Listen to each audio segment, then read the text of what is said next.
Forget everything you thought you knew about entertainment, because this is World's Worst Humans, and I'm your host, X Carrington. And today we're talking about everyone's favorite Eiffel Tower salesman, Victor Lustig. We chatted on the dark and grim, laughed through tales of twisted whims. Unlike Hitler, who was born on April the 30th, 1889, Victor was born on January 4th, 1890. Whew, close call. Anyway, he wandered the streets and did a bunch of petty crimes, stuff like that. It was the Austro-Hungarian Empire. It was a different time. But today it's the Czech Republic, so the question at the end of the day is, was it a different time? At the age of 19, he dropped out of college in France, boarded a bunch of cruise ships. He was a suave guy. He knew a bunch of languages. He was calm. He was cool. He was collected like James Bond, but like didn't work for MI6 or MI7 or whatever the hell it is. So anyway, he was on these ships and he was really fitting in with the rich people. And then he came up with a scam called the money box. So him and this other scammer guy called Dan Collins, they were on this boat and they walk around with this box. They inserted one $100 bill into it, and then it produced two $100 bills after a chemical treatment. And then a bunch of businessmen bought this box for $10,000, and these two guys became really, really rich. Begs the question how these businessmen had successful businesses if they fell for a money box, which in fact just produces money. Just no big deal. Yeah. Don't worry about how the box works. Just trust the box. So in 1925, Victor goes back to France, reads a newspaper article about how the Eiffel Tower is falling apart. They can't maintain it, so they're considering maybe scrapping the whole tower. So then he gets a scammer friend to make a whole bunch of government stationery for him. He's now going to be an official government guy selling the Eiffel Tower to scrap dealers. So he gets a whole bunch of businessmen and he puts them in a room and he basically says to them, you know, I've chosen you guys because you're the most honest businessmen out there.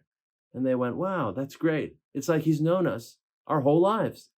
And then they look at his nails and he looks really good. They go, well, you know, he's got great nails. He must know what he's doing. Of course, this guy who no one's ever heard of and who we haven't background checked at all is selling the Eiffel Tower. And also, obviously, the government would send one guy to sell the Eiffel Tower. So this is totally normal. This is totally fine. I wonder which one of us geniuses will get this deal. So after a short little while, most of these businessmen guys were thinking, this is a bit absurd. I don't think this is a legitimate business deal, strangely enough. But there was one guy called André Poisson, who was a very insecure, weak-minded individual, as he is described. And again, if you want history books to describe you as anything, that's the description you want. So he was totally on board with this, to the degree that, you know, he was willing to follow up. He had more questions. So Victor corners this guy and he goes, listen, I'm actually a super corrupt government official. That's why this deal seems too good to be true. And then Andre's like, oh my God, that's amazing. You and me, we get it. And then he was able to get 70,000 francs from this guy, convincing him that, like, you need to bribe me because I need a better lifestyle, but then you get the tower, it'll all work out. So this guy paid him the money. And then Victor took off for Austria, as was the style at the time. So basically, Victor was just gambling on the fact that this Poisson guy would just be too ashamed and embarrassed when he found out it was a scam and just wouldn't tell anyone. And the gamble paid off because the guy never said anything to anybody, which makes sense. I mean, what are you going to do? You're going to go to the newspaper and be like, yeah, I thought I bought the Eiffel Tower. And they're like, so you're an idiot. It's like, yes, I'm very, very stupid. Oh, so you have like an IQ of like 45, maybe lower. So it's the equivalent of like thinking like you bought a cloud or like you bought the earth. I thought I bought the earth. I thought I owned the earth now, but it was a scam. It was a scam the whole time. So you have to admit how dumb you are. So this is an infinite source of money, really, for Victor. So he goes back the same year and he does the scam again. And then he gets a new group of businessmen. He's able to corner one mark, and then somehow the police got tipped off, and then he just took off to the US. So when Lustig gets to the States, the Great Depression hits, and then you'd think that Victor would be like, gotta, lay low for a while. Not a chance. Not on his watch. So he goes after Al Capone to scam him out of a bunch of money, as one does. Why wouldn't that be your first move when embarking on Ellis Island? So what he does is he goes to Al Capone and he goes, I have this amazing opportunity for you to make a bunch of money. So if you give me $50,000, I can, triple it, quadruple it, quintuple it. This is going to be massive. Takes the money, puts it in a safe, waits a while. He goes to Al Capone and he says, it didn't work out, but here's all your money back. Aren't I a trustworthy person? And Al Capone goes, definitely. Your trustworthiness is literally screaming in my face. So he says, well, if that's the case, why don't you lend me $5,000 to keep me afloat for a while? And Al goes, well, you're so trustworthy, I'll definitely do that. And so he does. And then Victor takes off.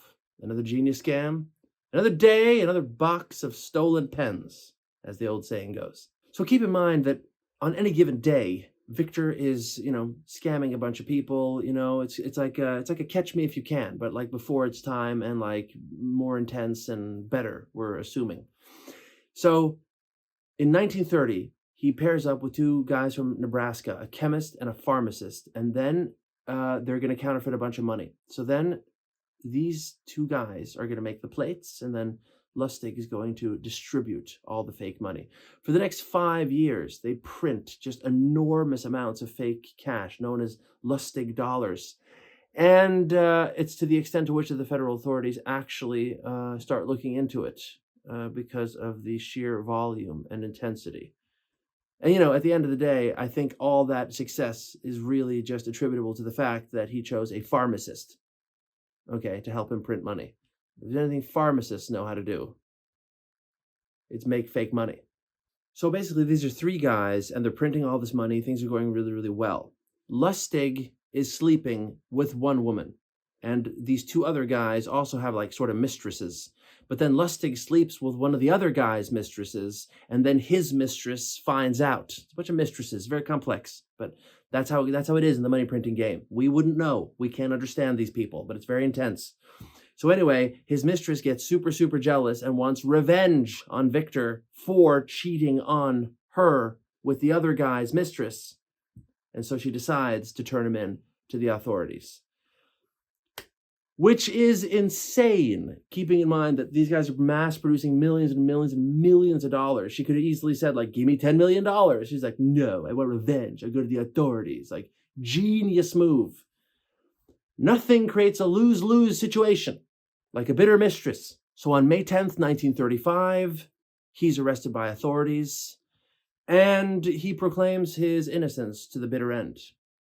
So even when the authorities find a locker at New York Central Station with printing plates in it and 51,000 in counterfeit dollars, he still goes, was me. No idea. Is that your key? Yes, my key. And it's my locker, but that's not my stuff.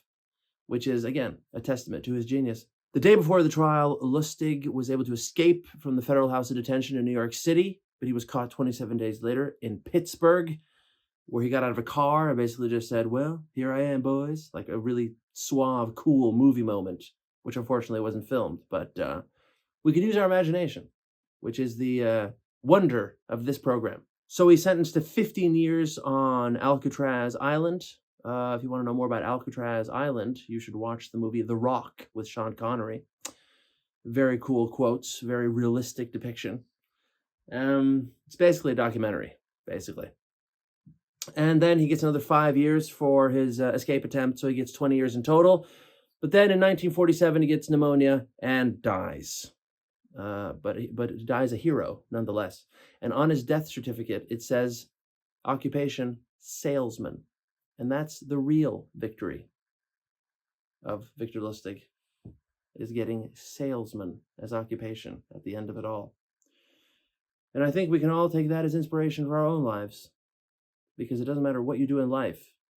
It only matters how people write down what happened after you die. One of the legacies of Victor Lustig is that he left behind a set of instructions known as the 10 Commandments for Men, and they're as follows. Number 1, be a patient listener. Not bad. Number 2, never look bored. Never. Always look excited, even at a funeral. Fuck. All right, moving on. Number 3, wait for the other person to reveal political opinions, then agree with them. In other words, erase yourself completely. Be anyone but yourself. Number 4, allow the other person to reveal religious views, and then have the same. Again, never have an opinion about anything. Just agree with everyone all the time. That's what people really respect. Number 5, hint at sex talk, but don't follow it up unless the other person shows a strong interest. Always be creepy, in other words. People love it. Next one, never discuss illness unless special concern is shown. Never discuss illness.